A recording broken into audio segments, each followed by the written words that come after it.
ఏంటి అసలు ధర్నా చేయాల్సిన అవసరం ఏమొచ్చింది? సార్ మేము వైద్యులము. మేము అసలు రోడ్ ఎక్కాల్సి ఈరోజు రావాల్సిన దానికి కారణం ఏంటంటే 2016 నుంచి ఇప్పటి వరకు దాదాపు 60కి పైగా రిప్రజెంటేషన్స్ ఇచ్చిన మెనీ జియోస్ పాస్ అవ్వలేవు. అండ్ స్టైఫండ్ కూడా టైంకి రాదు. మన అన్ని రాష్ట్రాలతో పోల్చుకుంటే తెలంగాణ రాష్ట్రంలో అతి తక్కువ అల్పమైన స్టైఫండ్ మాకు పడుతుంది. అండ్ స్టైఫండ్స్ కూడా సిక్స్ మంత్స్ డిలే పడుతుంది sir. So is it the right way? మేము మా శ్రమ, మా అంకిత భావం అన్ని అంకితం చేసి పేషెంట్స్కి సర్వీస్ చేస్తున్నప్పుడు మాకు టైంకి స్టైఫండ్ రాకపోతే how can we provide the service? Sir 10 years it takes to make ఒక మంచి వైద్యులుగా రావాలి అంటే ఇట్ టేక్స్ 10 years, 10 సంవత్సరాల శ్రమ సార్. అండ్ దశాబ్దాలకి దగ్గరలో నిరీక్షణలో ఉన్నాం మేము. అప్పటికి కూడా మాకు న్యాయం జరగకపోతే అప్పుడు మేము ఈరోజు రోడ్డు మీదకి దిగాల్సి వచ్చింది. మాకు స్టైఫండ్ జియో ప్రకారం పాస్ అవ్వాలి, కరెక్ట్ టైంకి స్టైఫండ్ రావాలి. మన బంధువు రాష్ట్రమైన ఆంధ్రప్రదేశ్లో 67,000 రూపీస్ స్టైఫండ్ ఉంటే మాకు మాత్రం పీజీస్కి 30,000 ఉంది. It's half. బీహార్ లాంటి రాష్ట్రంలో, చాలా బ్యాక్వర్డ్ ఉన్న రాష్ట్రం అనే రాష్ట్రంలో 1,40,000 స్టైఫండ్ ఉండగా మాకు ఓన్లీ 30,000 వస్తుంది sir. How to survive in this inflation? So మాకు కూడా అట్లీస్ట్ మా బంధు రాష్ట్రంతో సమానంగా మా జియోస్ అన్ని పాస్ అయ్యి కరెక్ట్గా స్టైఫండ్ టైంకి పడాలని కోరుకుంటున్నాం అంతే. మీ ప్రాబ్లమ్స్ ఏంటి? ఎక్కడ నుండి వచ్చారు? మేము జేఎస్పీఎస్ హోమియోపతి కాలేజ్ నుంచి వచ్చాం.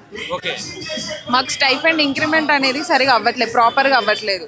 10 years నుంచి మాకు ప్రాపర్ ఇంక్రిమెంట్ అనేది లేదు. వచ్చినా కూడా ఎప్పటికో ఒకసారి వస్తుంది, అది ప్రాపర్గా రావట్లేదు. ఇంకా దానికి తోడు మాకు అనేది ఆ స్టైఫండ్ తక్కువ ఉండడం వల్ల మాకు ప్రాపర్గా ఆయుష్ అనేది పోట్రే అవ్వట్లేదు. చాలా చీప్గా చూస్తున్నారు. సో మాకు అలాంటి లేకుండా మాకు డిగ్నిటీ ఉండాలంటే మాకు ఆన్ పార్ విత్ అల్లోపతి కావాలి స్టైఫండ్. ఇప్పుడు మాకు పీజీస్కి అయితే 30,000 వస్తుంది, ఇంటర్న్స్కి బేసిక్గా 13,000 వస్తుంది. 13. మాకు ఆన్ పార్ విత్ అల్లోపతి కావాలి, ఎందుకంటే అది మా డిగ్నిటీ కాబట్టి. మాకు అది పెంచే వరకు మేము ఈ స్ట్రైక్ అనేది కొనసాగిస్తాం.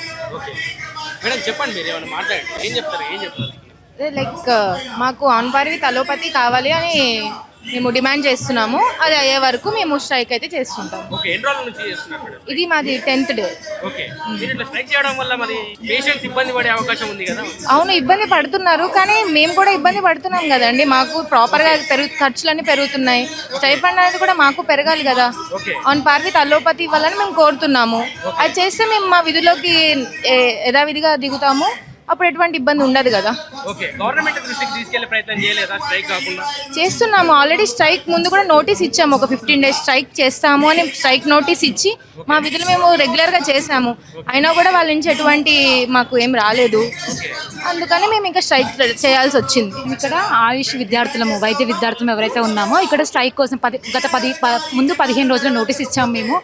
మీరు ఒకవేళ మా డిమాండ్స్ నెరవేర్చకపోతే మేము నెక్స్ట్ స్ట్రైక్కి దిగుతామని నోటీస్ ఇచ్చాము. కానీ వాళ్ళు ఎవరు పట్టించుకోలేదు ప్రభుత్వము.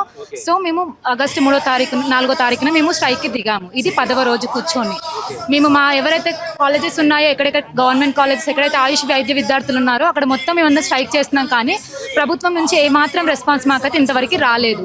సో ఇది క్లియర్గా తెలుస్తుంది ప్రభుత్వం యొక్క నిర్లక్ష్యత అని తెలుసుకోవచ్చు మనము ఆయుష్ విద్యార్థుల మీద, ఆయుష్ వైద్య వ్యవస్థ మీద.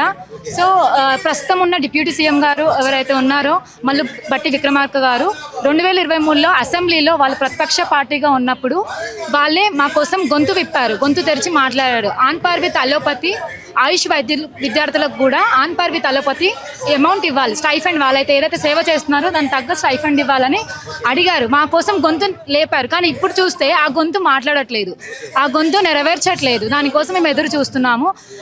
మేము మా బాధ వాళ్ళు అర్థం చేసుకొని మేమేదో మనీ కోసము, మేమేదో స్టైఫండ్ పెంచు కోసము, దాని పెద్ద లగ్జరీ లైఫ్ కోసం మేము మాట్లాడట్లేదు. It's our respect and it's our dignity of Ayush system. So మేము అది మాత్రమే డిమాండ్ చేస్తున్నాము. ఏదైతే జీవో ఉందో అదే పాస్ చేయమని కోరుతున్నాము ప్రభుత్వాన్ని. మేము ఏది కొత్తగా మాట్లాడట్లేదు, ఏది కొత్తగా మాకు ఇది కావాలని మేము డిమాండ్ చేయట్లేదు. మీ ప్రభుత్వాలు ఏదైతే ఇచ్చారో, హామీ ఇచ్చారో అవే నెరవేర్చండి అని చెప్తున్నాము. ప్రతిపక్ష పార్టీలో ఉన్నప్పుడు మాట్లాడింది, మా కోసం మాట్లాడిన గొంతు ఇప్పుడు కూడా మా కోసం మాట్లాడి మమ్మల్ని ఆదరించాలని ప్రభుత్వాన్ని కోరుతున్నాము. ఇది ధర్నా చౌక్లో ఉన్న పరిస్థితి. వీళ్ళకు దాదాపుగా 13,000 స్టైఫండ్ తోటి, అది కూడా ఎవ్రీ మంత్ రావట్లేదు, చాలా డీలేగా వస్తుంది. 3 నెలలకు ఒకసారి, 6 నెలలకు ఒకసారి. పీజీ వాళ్ళకి 30,000 మాత్రమే ఇస్తున్నారు, అది కూడా 3 నెలలకు ఒకసారి, 6 నెలలకు ఒకసారి. అవసరం అయితే సంవత్సరానికి ఒకసారి కూడా మేము తీసుకుంటున్నాము. మేము ఎట్లా గడపగలుగుతాము హాస్పిటల్లో పేషెంట్లకు సేవ చేస్తూ అంటూ కూడా ఇక్కడ ధర్నా చౌక్లో పెద్ద ఎత్తున దరిదాపుగా ఒక 5,000 మంది వైద్యులతోటి ఇక్కడ ధర్నా చేపడుతున్నారు. భారతదేశంలో ఏ రాష్ట్రంలో లేని లీస్ట్ చాలా తక్కువ స్టైఫండ్ ఇస్తున్న రాష్ట్రం ఏదైనా ఉంది అని అంటే అది కేవలం తెలంగాణ రాష్ట్రం అంటూ కూడా ఇక్కడ ఆయుష్ వైద్యులు ఇక్కడ చెప్తున్న సందర్భాన్ని మనం చూస్తున్నాం. ప్రభుత్వం అధికారంలోకి రావడానికి చాలా ప్రగల్భాలు పలికిర్రు, ఇప్పుడు మాత్రం పట్టించుకోవట్లేదు అంటూ కూడా ఇక్కడ వైద్యులు చెప్తున్న సందర్భాన్ని మనం చూస్తూనే ఉండండి. న్యూస్ లైన్ తెలుగు కెమెరామెన్ రాహుల్తో మహేందర్, హైదరాబాద్.